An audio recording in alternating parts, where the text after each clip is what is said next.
Well, it's that time of year again. The time of year when everyone looks back on all the games that came out this year and decides on one single best game of the year. But how do you determine what that best game is? And how do you pick just one game from all the games that came out this year? Well, I don't know because I don't do either of those. I do Game of the Year a little bit differently. So let's get into it. I'm Chris Davis, and this is my Game of the Year for 2020.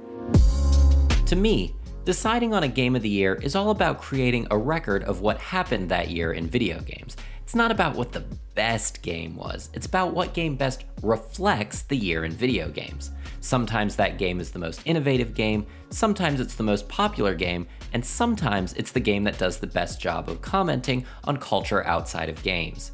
But before we get to that game, I also want to mention some of the other games from this year that shouldn't be forgotten. I've created a few different categories for these games based on the criteria I just talked about. First up are the games that were interesting or enjoyable or unique, but don't do a great job summarizing what happened in games this year, or didn't really register for me personally. I call this category the notable games, and here are all the games that fell into that group this year. Of this group, I want to give a special shout out to Super Mega Baseball 3, which is a personal favorite of mine, and I highly recommend it to any baseball fan out there. I also want to note that Genshin Impact almost made it into a higher category for the way it brought free-to-play monetization to what appears to be a story-based game. I don't think a lot of narrative games are going to go free-to-play in the future, but if they do, Genshin Impact will have been the spark that lit that fire, for better or for worse. The next category is for the games that may very well have been my Game of the Year if I had gotten a chance to play them. These are the Unplayed Contenders, and this year, those games are Watch Dogs Legion, Ghost of Tsushima, Final Fantasy VII Remake, which is especially notable for redefining the entire idea of what a video game remake could be, and of course, Cyberpunk 2077, which there is just too much to talk about right now. I just want to wait and make a whole video on that game next year. The final category I want to mention are the games that were almost Game of the Year. The games that were absolutely outstanding in one way or another, but didn't quite reach Game of the Year status. I call this category the honorable mentions, and the first honorable mention is Kentucky Route Zero. Since 2013, the developer Cardboard Computer has been slowly releasing one of the greatest games of all time. Over 7 years, Kentucky Route Zero has been released in small chunks, some parts being official chapters of the game, called acts, and other parts have been free experimental interludes that bridge the gap between the acts. In January, Cardboard Computer released the 5th and final act for Kentucky Route Zero, as well as Kentucky Route Zero TV Edition, which neatly bundled all the acts and interludes into one package that you can get for the first time on Nintendo Switch, PlayStation 4, and Xbox One. Kentucky Route Zero was my Game of the Year in 2014, when only Acts 1 through 3 existed, and playing the game in its entirety earlier this year only affirmed for me how special this title is. Kentucky Route Zero isn't just an amalgamation of top-notch music, writing, and visual design, it's an ethereal, meditative experience filled with emotion and mystery. It's not for everybody, but I would recommend it if you're at all curious about it. With that said though, this game is still only an honorable mention this year because I think it had its greatest impact in the early 2010s. Today, many other games have walked the trail that Kentucky Route Zero helped create, and after all these years, the final act feels more like a well-deserved victory lap than part of the groundbreaking work I played in 2014. The next honorable mention is Hades. This roguelike about escaping the underworld has been in early access since late 2018. But after getting officially released this year on PC and Switch, critics have fallen head over heels in love with it, for multiple reasons. The game's tight, responsive controls make destroying demons an absolute joy for the goopy goblin gamer brain inside all of us. But what's even more remarkable is the way this game approaches its roguelike mechanics. Not only does it normalize and soften the repeated failures that are inherent to roguelike style games, it also weaves a fantastic story throughout that repetitive structure. I expect you'll hear people declaring Hades Game of the Year because of its story or because of its gameplay, but the thing that makes it truly great is the way it approaches both of those things within a structure that's designed to loop endlessly. If my Game of the Year were purely about execution, Hades would definitely be it. but I think there are other games that reflect this year a little better. But you should definitely play Hades though. Definitely play Hades. The next honorable mention is The Last of Us Part 2. Video game sequels are unique in that the second iteration of a game is usually better than the first. Sequels usually get more resources, but the game's creators should, in theory, have less work to do since they've already created a foundation that they can build on. The Last of Us Part 2 tries to be one of these traditional video game sequels that stays true to the original game's core mechanics and gameplay, but it also tries to be a longer, deeper, more intense experience that explores the cost of revenge and hatred. Unfortunately, by reaching in both those directions at once, the game loses the cohesion that made the original The Last of Us remarkable. I commend Naughty Dog for making a game about the pain inflicted by revenge and hatred, but those themes just don't hit right when most of the game's mechanics are primarily focused on causing that pain. Even with all that being said though, this game is still fantastic. At the end of my written review on Medium, I said that The Last of Us Part 2 reminded me of the type of games that The Last of Us was trying to evolve past. And that's true, but it's still a very good example of that older, less cohesive type of game. The last honorable mention is Microsoft Flight Simulator. If I was giving out an award for this year's biggest technological achievement, the new iteration of Microsoft Flight Simulator would win it easily. This game is a technological marvel.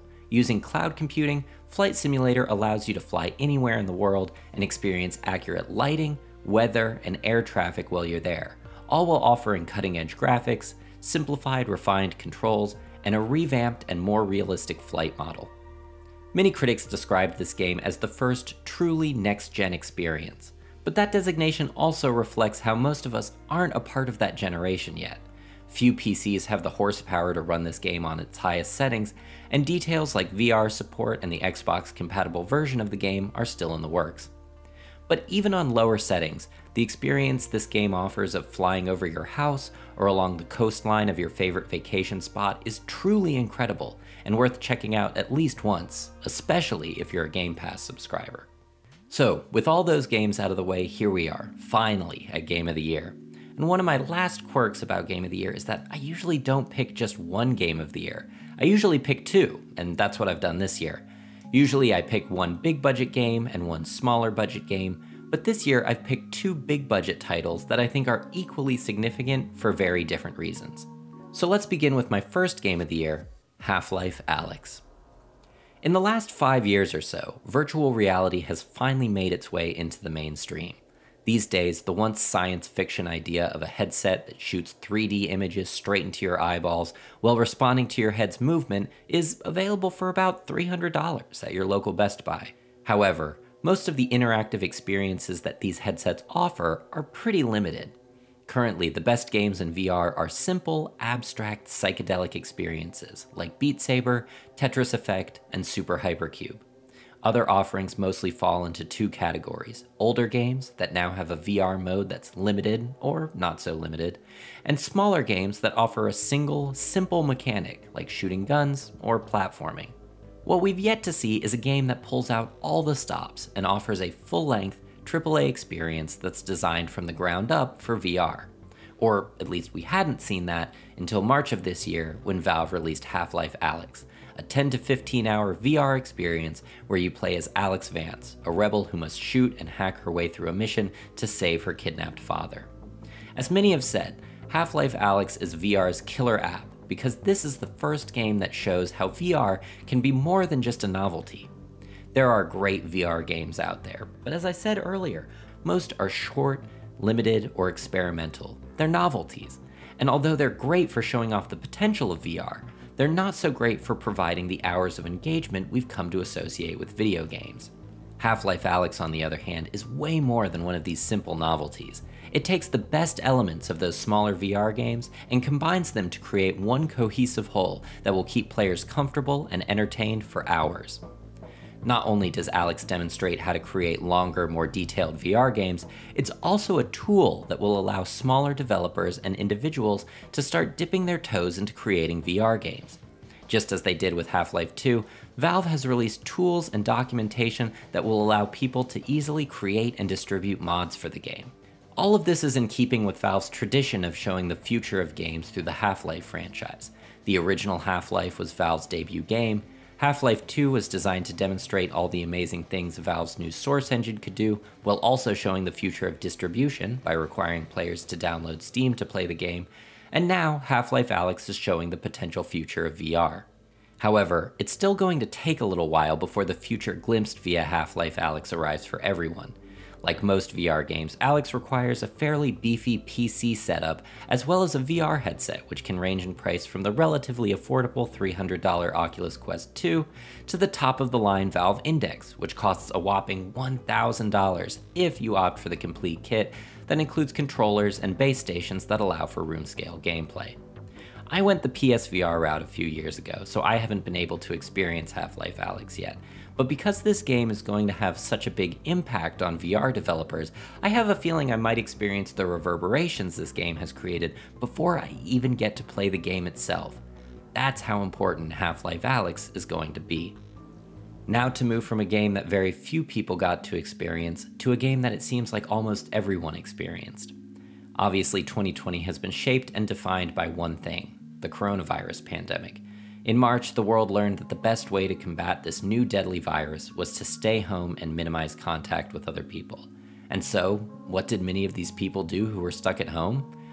They played video games, some for the first time, and some for the first time in a long time. This led to a moment in video game history unlike anything else that's come before. In addition to metrics like console sales and Twitch viewership going through the roof, many major news sites published stories about people finding comfort and joy amongst the chaos in this oft-derided hobby. For the first time in my life, political leaders began encouraging people to play video games.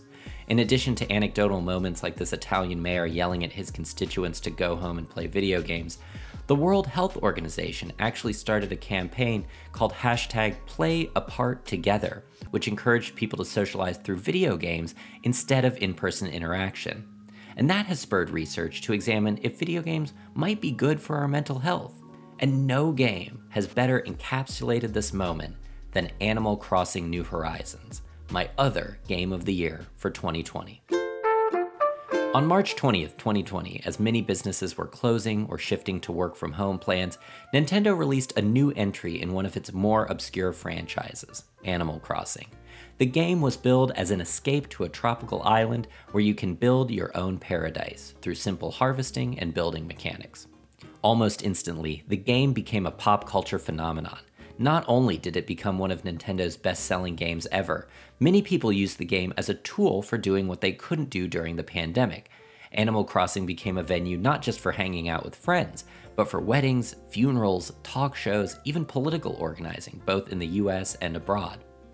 As with anything that's universally popular, there was certainly a backlash, and a couple of notable articles do make valid and interesting points about the game's repetitive menus and long-winded characters, or even how the game could be viewed as bureaucratic, pandering authoritarianism, as NYU Game Center director Frank Lance put it in an Atlantic piece by Ian Bogost. I understand these critiques, and I'll even admit that Animal Crossing wasn't really my favorite game from this year, but it's hard to deny that this game gave the world just what it needed right when it needed it. Rob Hyrat, who worked on localizing the game, perfectly summed up New Horizons in this Twitter thread he wrote, where he talks about how everything in the game was designed to be more than just cute. It was designed to be positive, to be a retreat. Even details like the sea bass joke were meticulously refined to create maximum positivity, to create an experience that's comforting and relaxing. He also mentions how Animal Crossing gave the world a sense of control through its customization options. We can arrange this cute little world just how we like it, and that gives us even more comfort. The pleasant, positive world of Animal Crossing New Horizons offered a small respite from the day's saddening and anxiety-inducing events. It was a small salve for the chaos we were and still are experiencing.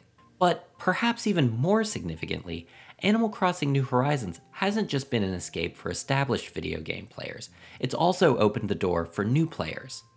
The article about video games that I've thought about more than any other this year is this piece by Petulia Dvorak, a local columnist for the Washington Post, who called Animal Crossing Fortnite for Moms. That title was a reference to a column she wrote in 2018 where she explained that video games were now part of her children's generation's lingua franca, and she didn't understand it. But now, with Animal Crossing, she understands. She even found herself locked in her bathroom so she could steal a bit of time to tend to her island. Animal Crossing was the game that showed her that video games were more than just the mobile games she played to calm down, and more than the violent adults-only entertainment of Grand Theft Auto, and more than Fortnite. Animal Crossing New Horizons is the game that for her, and I imagine for many other people, demonstrated that the medium of video games is deeper and broader than they realized. What excites me is that there are probably people out there who bought a Switch and played Animal Crossing New Horizons at the beginning of the pandemic, then got bored of it and started looking at what else the Switch offered. Maybe some of those people played Hades. Maybe some of them played Kentucky Route Zero. Maybe some of them played Breath of the Wild. Maybe they played one more game and saw again that there's even more to video games than what Animal Crossing had expanded their horizons to include. Maybe because these people saw how a game could comfort them during a time of trauma, they now conceive of video games as something more than just a distraction or a novelty. Maybe, just maybe, they're beginning to realize that games can do more than merely entertain. They can also enlighten and educate and enrich. And if that happened for even just a small percentage of the millions of people who played Animal Crossing New Horizons, then this game will have changed the video game landscape forever. And that is why it's Game of the Year for 2020.